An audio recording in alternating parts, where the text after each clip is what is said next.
everybody. You are watching Ask an Atheist. I am Autumn of the YouTube channel Notes from Autumn, and I also host this show a lot of the time. And I am here today with Richard Gilliver. Richard, how are you? I'm good, thank you. Thanks for having me on. Yeah. Looking forward to it. Yeah, you're over here from a podcast. You want to explain to everybody what your podcast is or YouTube channel is and the name and the concept behind it? Yeah, well, I've got a couple of things going on regularly. I've got Skeptic Takeout, which is what I started with.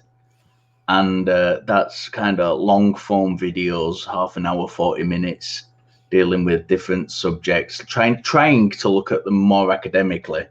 Like the next episode we've got coming up is all about scriptural translations, but it's not just the Bible. It's we're going to Buddhism and Islam and everything. It's going to be an epic episode of it, and I'm just currently writing that now. So awesome. Do you bring experts on in order to dive into these subjects, or how do you guys go about exploring? No. For this particular, for the Skeptic Takeout stuff, it's usually myself doing the research. I'm studying religion, philosophy, and ethics at university anyway at the minute. So, and I've always loved diving into that kind of research side of things. So it's just a one-man show trying to put stuff out there. Oh, awesome! So, where do you attend university? If you don't mind. The Open University in Britain. It's a distance learning university because I work full time as well. I've got a family on top of that. I can't physically don't have the time to go to classes. Nice. And how do you feel like you became interested in these topics? Oh, I've always been interested. I cannot remember a time I wasn't. I mean, from like the time I was 14, 15, going into city centres and seeing kind of religious people with stands up. Just talking to them, I literally the old cliche of asking them what they believed and why they believed it, and it's just kind of in the old pre-internet days, because I am that old. It was literally a case of going out and going to it. I've gone and attended talks in universities from Muslims and spoken to them afterwards, and I've always just put myself out there, just wanting to know why people believe what they believe. Awesome. And I can totally relate too, because I feel like I had a similar experience, and then that just continued into adulthood, and you decided to continue your studies now? Well, I've always been interested in the studies myself anyway, just from an academic point of view, but without the formalization. But my wife's like got degree after degree after degree. She's currently doing a master's in educational psychology, and for years and years and years she's been pushing me, saying, you know, you're so into this stuff, why don't you formalize it, get a qualification in it, and try and take it, like, make a career out of it, do it more professionally. And I've always been like, oh no, that's not me. I'm not that kind of person. And I grew up with motorcycles, and I'm an ex-wrestler, you know, so I'm very physical and kind of out there, and the kind of ballroom brawl kind of guy, and not an academic from a professional point of view. But she's been pushing me, and like at the start of last year, she just said, you know, just go and do it. And I thought, you know what, you're right. You've been talking to me about it for years and years. Why not go and formalize this interest I've got, that I've had for my entire life, pretty much. So that's what I did. Awesome. It's nice that you had a partner that pushed you towards something that you were passionate about. I think sometimes we need that encouragement. So good for her and good for you. Yeah. And you said that you do a show where you dive. Can you explain to me? We were talking before we went live, and you said you do a podcast where you take on different subjects every week. Am I understanding that correctly? Yeah. That's a podcast I do with two other content creators who were instrumental, by the way, in getting me to even begin doing this stuff. And that's Richard Gill from the Yorkshire Atheist and Laura McGee from Unapologetically Me. And we have a weekly podcast called Skeptic Hangout. And hi, Kyle. Kyle's a great guy. I love Kyle. And what we do is we kind of just take a different subject. We usually have one-word titles. So it might be skepticism, religion, Christianity, Islam, Buddhism. We've done all those. We've got about a year's worth of just one-word titles, and we literally sit down, record, and just jump straight in. We kind of made it a priority to, when we first started the show, not to go out and research what we were doing unless we already had that knowledge. We didn't want to go out and research the shows. We just wanted to sit down and literally tackle different things and sometimes it may be something we know a lot about. Like we had an episode on Buddhism, which is kind of a specialist area of mine. I've been studying it for from the textual side of it for over 10 years. And as practicing meditation goes, I've been doing it for 20 years. So I've got a huge array of knowledge about it. So that was like mainly me talking and the other two guys asking me questions. Or we might have subjects from like Christianity, which Laura and Richard were both former Christians. So it was interesting getting their perspective on that. Or, you know, we have the most recent episode we had was about labels. And we just we can go anywhere. We can literally just go off on a tangent. And for me, the most interesting ones are the ones where we don't have much knowledge about, because working off each other, we're all from very different backgrounds. Richard's a teacher. Laura's got a degree in anthropology. So it's like we can really bounce off each other and get these different perspectives and dive in. Wow, that sounds really interesting. So you kind of think the advantage to that is that you're able to think on your feet, or it just makes it more of a surprise, like how the conversation goes if you don't research beforehand? Am I gathering that correctly? Yeah. I mean, for me, it's just, I mean, I can't speak for the other two guys, but for me, it's just not having that research, not going in and doing that background. It's just so much more interesting rather than as coming in fully prepped and, you know, being saying, right, this is what we're going to talk about beforehand. It takes the conversation. Sometimes we open some rabbit holes that we just don't get to the bottom of. It's great fun. It's just so much fun. What's a rabbit hole that you've gone down that you haven't quite gotten to the bottom of recently? Or what's something that really piqued your interest recently that encouraged you to look into it more? Well, one of the early episodes we did was about ghosts. And that was really interesting because I've been a skeptic on ghost hunting teams in the past. So I've kind of had a little bit of an idea about it, but not an in-depth knowledge.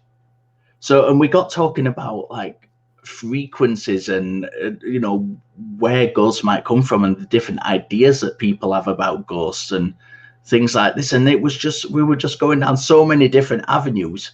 It was just so exciting. And that's what I love about it. It's like every episode, something like that comes along where we just start jumping down things that we've no idea. Yeah. What did you learn that you hadn't learned before during that episode, if you don't mind me asking? Oh, I don't know. It's not so much about learning new things. I don't think it's just it's just exploring ideas and things that we can then. And what we have is we have a discussion group, a Facebook discussion group, which is brilliant, and we've got some great like viewers of the show and listeners to the show who go in that, and that's where all the exciting stuff happens after the show. The show about labels we've just done, I've just been having a conversation about veganism with someone in the discussion group, which came from that. And we've got such a great community there, like some regular posters. It's a small community, and it's just so nice to go in there after the show. It's one of the most exciting things about doing the show, actually, about doing the podcast, is getting into that discussion group and listening to what the people who listen to the podcast have to say about what we're saying. Sometimes they have more knowledge than us. Oh, yeah. I feel like, you know, it's like I went into just relating to you a little bit. I went into making YouTube videos, eventually TikTok and you know, all the platforms talking about atheism, talking about religion. And I went into it to help like the average person who's like deconstructing Christianity. And from posting, I have just learned so much from everybody responding to me as well in the past year. Like, if you compare me now to me a year ago, like, I just have so much more information, which is in turn just going to make me a better content creator or a better activist for these kinds of subjects. So it's really cool how it's really cyclical. I can totally relate to that. I did want to ask you, because you said that you guys teach skepticism and you use skepticism. What do you think are the basics that someone should start out learning when they're learning skepticism? Like, let's say you're a newbie and you're just getting into this. I think, I mean, I think it's important to understand a couple of things. First of all, that human beings are really shit thinkers. We're really bad at thinking and assessing ideas, and we're so biased. And even if we don't want to be biased, we are so biased towards stuff, and even the smallest things. Sometimes we like to concentrate on the big thing with biases, but it's the small things that sometimes matter. It's those things that are important. And secondly, just be honest with yourself. If you don't know something, be open and, available. Just put it out there. I don't know. You don't have to be an expert in every single field to be able to talk about something. I'm smiling because I agree with you so much. Like, I've been reflecting a lot lately on the concept of, like, skepticism isn't just like debate me, bro, kind of sit around and try to debunk each other stuff. I feel like skepticism is also self-reflection, self-analysis. Like, how can I communicate better to my interlocutor or the person I'm having a discussion with? Maybe it's not even a debate. Like, how can I communicate better so that I'm more understood rather than just trying to own the other person, right? Definitely. And to me, skepticism is not about debunking anything. That is literally about, like, having a conversation and assessing it and trying to be open and honest. Sometimes debunking comes out of that, but I don't think you should ever set out to debunk someone. I think if you do that, that in itself creates more problems than it solves. I think Sorry, go ahead. I was going to say the aim should be to, like, find truth and apply skepticism to your own ideas and another person's ideas, not to just tear down. Because what if you're tearing them down while you're a great debater, but you're wrong? Like, so what is it? Yeah. What good is it to be a great debater if you're not finding the truth with it, right? That's just like kind of manipulation at that. Would you agree with, is that manipulation if you're just debating to win rather than to find the truth? I think subconsciously you're going to be manipulating people if that's what you're going out to do. But I don't understand why you would go out to do that anyway, especially if you're applying the label skeptic to yourself, because that's not skeptical. If you're just going out, that's just going out as a tour de force to kind of rip everybody down who doesn't share your ideas. That's pretty much the opposite of skepticism. And right. That I mean, sometimes, don't get me wrong, sometimes you have to be more forceful. If one thing I can't stand, and it's not necessarily just in religion, but I do not like preacher men.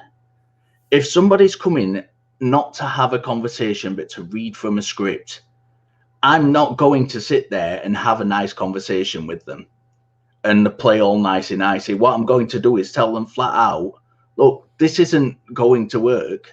We're not going down that route. That's not what we're doing. So if you want a conversation, let's have a conversation. If you're here to preach, I'm not interested.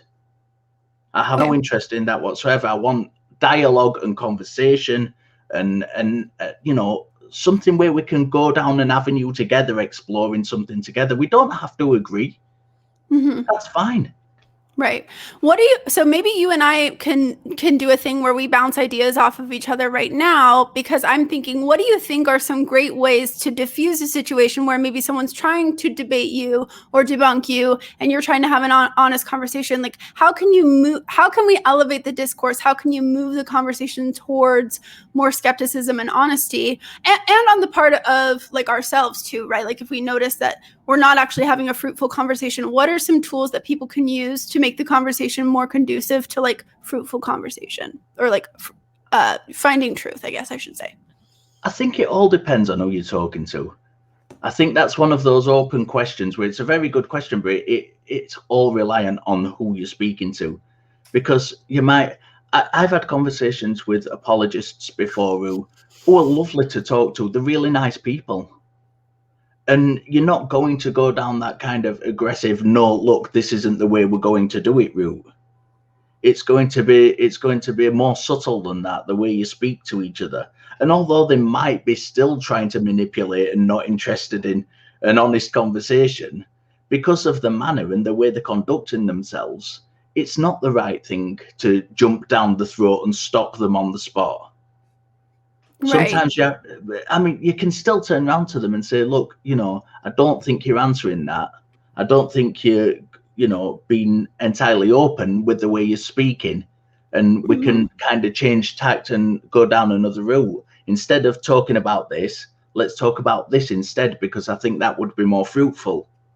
Right. So it all depends on your interlocutor, I think. Yeah, I guess I was just thinking, like, instead of calling the other person out, the tools that I was kind of thinking of is like, in philosophy, it would be called a steel man of what the other person is saying, like making sure the other person feels heard by repeating their argument back to them, making it stronger, or at least fully making it known that you understand their position before you explain your own position, because I feel like that is a super helpful way to diffuse arguing, right? Because we want fruitful, like, you can disagree, but I would use the word arguing as like you're not having a friendly disagreement. You're not maybe being productive. I mean, it's all relative how you label it, but you get what I'm saying. So that was one tool that I was thinking of, just to kind of bounce ideas off of you right now. So a variation of that as well, a variation of steelmanning someone is just asking clarifying questions.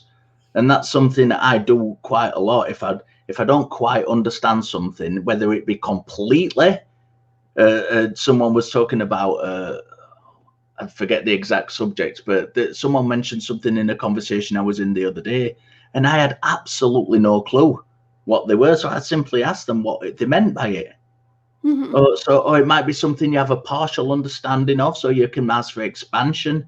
And get, that's a nice way just to sit down and get people to open up and share their ideas, rather than saying, this is what I think, and I think what you think is wrong. Ask them what they think.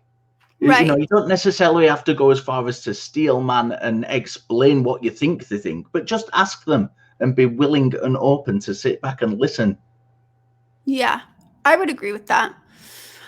Okay, switching the subject a little bit, if you could have anyone over for a discussion, be it any topic, like, who would you have over and what would you want to talk about? Oh, wow. I don't know. I mean, I've had a couple of guests on my show. I had Jenna Belcom talking about meditation, because it's something we had a shared interest in on my own channel. We've had Jenna on the podcast as well. We've got a couple of more guests lined up on the podcast. So as to an ideal, I don't know. There's so many great people out in this community.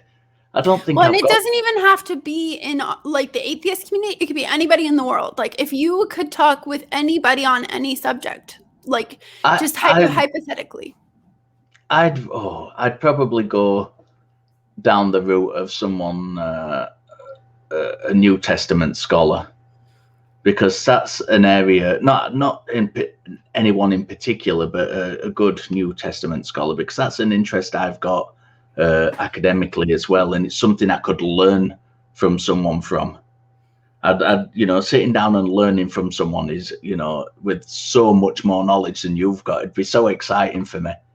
That's why specifically the New Testament, not the Old Testament? I don't know. I've just been more drawn to the New Testament. My area of study for many, many years, I've looked into kind of Christianity and Islam and Buddhism. They're the kind of three areas I've concentrated on scriptural study for the last 10 years or so. But I've focused more on Buddhism over most of that time.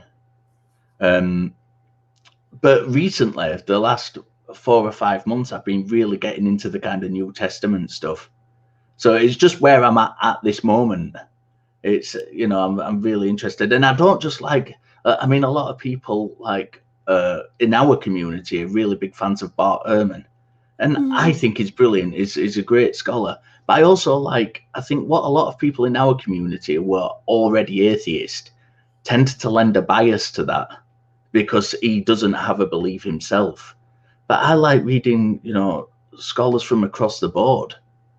To kind of get how a Christian would view, like, or a theologian would view the New Testament as well. Yeah. I mean, if I can give you an example of, you know, what if I was, I've got 2 books on the New Testament, 2 like textbooks, academic textbooks on the New Testament, and one's by an atheist scholar and one's by a Christian scholar. And when you kind of dive down the middle of them, what they're saying is the same thing, but they're coming at it from completely different perspectives. And whereas the atheist scholar might kind of go into ideas more and speculate a little bit more, the Christian scholar is obviously coming from a faith perspective, so we might rely more on that. But when you get those 2 biases out of the way, what they're saying is roughly the same thing. They're not disagreeing on the facts, they're disagreeing on the interpretation of the facts. And that's what I find really interesting. And that's why I like looking at things from a different perspective. If I'm reading a translation of a text, I always, because I don't read Pali. I read a little bit of Pali, which is the text the Buddhist scriptures were written in. And I don't read any Hebrew or anything like that. So I rely on translations, and I always try and make sure I've got at least 3 translations, if possible, of a text. Because you can, if you're just going from one thing, it's so easy to misinterpret something or get it out of context. If you've got 3 good translations, you can kind of get a rough idea. You're never going to get it perfect, but you can get a rough idea of the gist behind it and go from there and cross-reference that with scholarly works, of course. And, you know, that's where you can kind of speak reasonably authoritative on something rather than just opening a passage blindly from, say, the Bible and saying, right, this says this and this means this. Where you're so out of your depth with you're only using one translation, you've got no kind of scholarly opinion to back it up or consensus if you're not sure what the consensus is. And I see it all the time in the atheist community where people are arguing with theists and they're saying, well, the Bible says this, and they get it completely wrong. And you think, you know, that's not, I don't quite like that. Yeah, because you want to be fair in your analysis and be fair in what you're knowledgeable in. If you haven't studied, like I admire that you're studying from all perspectives. Actually, it's reminding me of this friend I have who came from Messianic Judaism, where, you know, she learned about what it was really like to be like a Jew during the time of the or not even just the time of the New Testament, but, you know, about the Old Testament laws and you know, it's more, I don't know, she just has all this knowledge now. Like, she's an atheist, but she has all this knowledge now about the Bible because she just got super into learning the texts and the theology, you know. So it's pretty cool to learn from her as well. So I can relate to you on that. So how did you get into Buddhism? Oh, that's the story. I was doing martial arts at the time. I was studying Wing Chun and Shaolin Iron Fist, I think it was at the time. And my teacher had a connection because when you're doing those specifically Chinese martial arts, there's a lot of kind of the philosophy that goes into them while you're kind of doing the physical stuff as well. And I was really like looking at a lot of the philosophy behind it and showing an interest in it. And so my teacher put me in touch with someone he knew, a Chinese guy who he knew, and said, maybe I'd be interested in kind of learning more about it. So I went, and that's when I started meditating, and it was with a Chinese guy, a Chan master. A Chan is a Chinese form of Zen Buddhism, and it was they called him William. I forgot his name. It's a long time ago, 20 years ago. William Lim, I think his name was. And I spent a long time just kind of learning meditation from him, like the basics of meditation. And that's when I very, very first got into kind of looking into Buddhism. And I didn't look into the scriptures until a long time after that.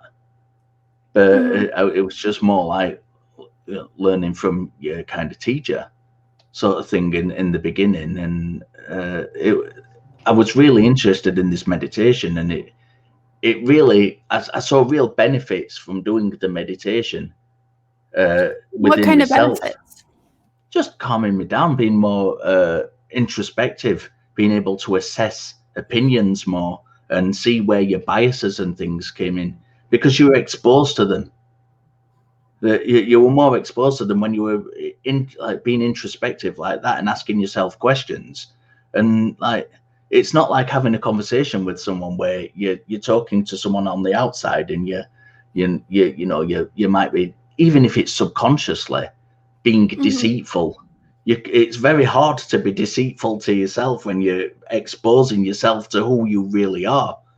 And I found that really helpful, and it really cut through a lot of biases and things like that. So that's how I first got into kind of Buddhism and stuff. Yeah, and do you take from the religious practice too? Like, do you take some of the maybe rituals or scriptures, or is it more like secular Buddhism? No, it's. I don't practice Buddhism. I still practice meditation, but I don't. I've got an interest in the kind of scriptures and things of Buddhism and the philosophy. It's just as it is in Islam and with Christianity. It's entirely academic. I don't practice any of that. I have no rituals or anything which are involved or come from that area. No. Right, because Buddhism started out a lot about it derived from concepts like escaping suffering, right? Yeah. So I feel like it could be like a very interesting thing to dive into. For me, it was because back when I looked into it more the first time, and now I kind of want to do it again now that we're talking, because this is the second time we've talked about it on this show, Ask an Atheist. I talked with a secular Buddhist who is an atheist but practices aspects of Buddhism. But it's just I believe a lot of religions, I would say, I would even say all religions have come from humans just trying to interpret reality the best way that they can. That's my best assessment right now. And so just because they may not be totally 100% true doesn't mean that there isn't some truth within them. So I feel like that's why it could be still interesting to learn about them, even if you're not going to become a Buddhist. It's learning about this religion that's about trying to escape suffering, and through that they found tools that really do help alleviate suffering, such as mindfulness and meditation and so on. It is wild that people stumbled upon that however long ago. Yeah, I think it's important to kind of remember that suffering from the Buddhist perspective is not necessarily how we would relate to it from a Western perspective. It's the word is dukkha, which means suffering, and it's not got a direct translation. If you often read Buddhist textbooks, what they'll say is that life is suffering, but it's actually more that there is suffering in life. And there's a way to handle that, and you can see that's the case, because if life was suffering, then the Buddha would never have been able to become enlightened within his lifetime, because enlightenment is literally the cessation of suffering. So it's more accurate to say that there is suffering in life rather than life is suffering.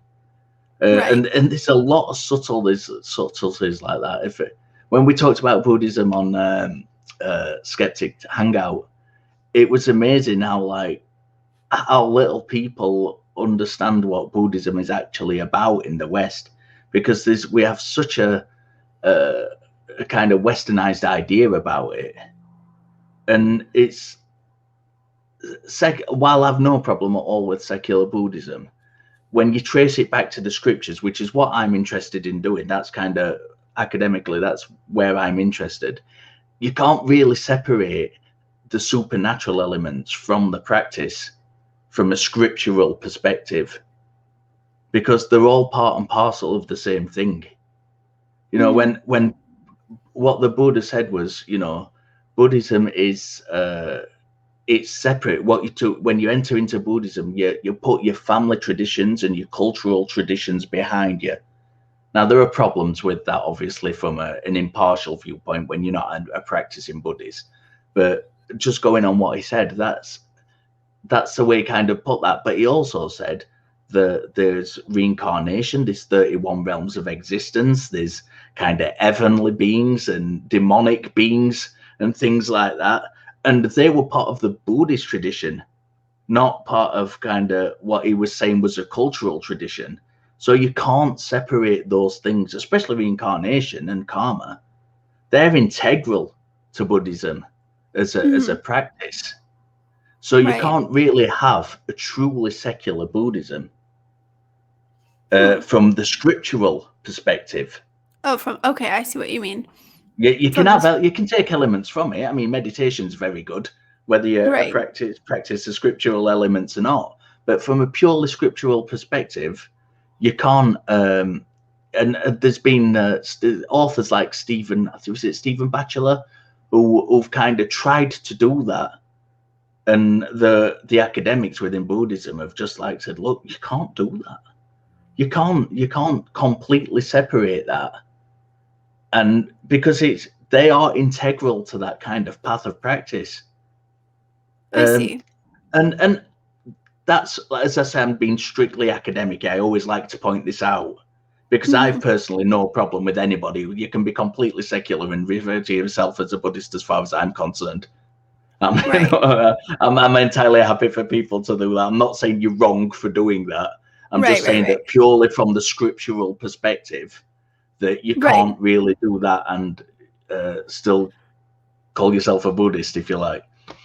Yeah, that would make sense, because that's I see what you're saying, because from a scriptural standpoint, if you were to apply it to Christianity, if someone said they were a secular Christian, well, according to scripture, you can't be, you have to actually literally believe it, and it's actual, that's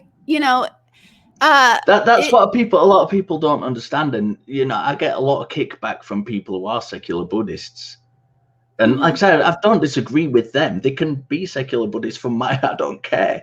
I'm when I'm talking literally from a scriptural perspective, and I get a lot of kickback from that. But if you took that out of that context and put it into Islam or put it into Christianity, it's literally like being a Christian. Being a Buddhist without believing in karma and reincarnation is like being a Christian and not believing in the Holy Trinity or the resurrection. It's you can do it. I'm not going to stop you doing it. And you're not wrong in a way for doing it. It's entirely up to you. What you believe and what you reconcile within yourself is up to you.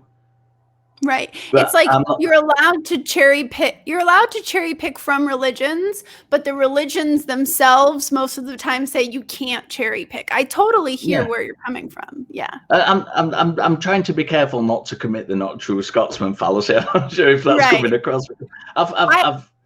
From my perspective, I'm not bothered. I'm not bothered at all. I'm talking literally from an academic kind of study of the scriptural perspective. Right. And I think it's back then, probably they didn't care about committing a no true Scotsman in writing those scriptures. They're no, we have this, this idea of this or, you know, everybody, whether they're actually cohesive on what they believe or not, they think that they want to achieve this like cohesive, like dogmatic belief, like this is the truth, right? A lot of the time. And then, you know, now today we're capable of seeing more nuance in things. We're capable of using tools for things and only using part of things. And we don't necessarily have to adhere to dogma all the time. Like we're still trying to get rid of that in our societies. But, you know, I take Buddhist meditation entirely out of context. You know, myself, I'll sit down and do Buddhist meditation, and I don't believe in any of the kind of supernatural elements. Mm-hmm. Literally, the only difference between me and the secular Buddhist is I don't choose to label myself as a Buddhist. Right. I still see and there's nothing wrong if they want to do that. That's entirely up to them. I still see the benefit in that particular element of the practice of Buddhism. There's a benefit to doing it. It's for me personally, it's been a very big benefit. Mm-hmm. And there's nothing wrong with taking that and cherry picking if that's what you want to do. Totally. Yeah. Awesome. Well, great talk, Richard. Go ahead and plug away. Tell people where they can find you. I do Skeptic Takeout, which is that they usually come out once a month. And like I said, they're more long form kind of academic studies into things. Maybe I have the occasional special with a guest on, like when I Jenna Belcon. And I also have Skeptic Hangout, which is a podcast with two other content creators, which is weekly. And you can find that on YouTube. You can find it on all the different podcast platforms. And we have a Facebook group for that where you can come and talk to us and tell us where we're wrong. Please tell us where we're wrong. That's what we like. We like being corrected. We don't like making mistakes. Nice. I like that attitude a lot. I think I need to listen and learn from you guys a little bit. Practice more of that humility. I do want to thank our patrons. We want to thank Cindy PLAZA, Kenneth, Leonard, Skye, JumpandShoot, Oz, P, Secular Rarity, Philip Leitch. Oh my gosh, I hope I'm not butchering that. Kaitlyn Beyond Toast, Richard Gilliver, Sunset Sarge, The Blazing Wizard, Pope, Ameet, Mathew, Weng, Kit, Leong, and Ray Sylvester, excuse me. And I am Autumn of the YouTube channel Notes from Autumn. Thank you guys so much for listening to us. What a great conversation today. Have a great evening. Bye.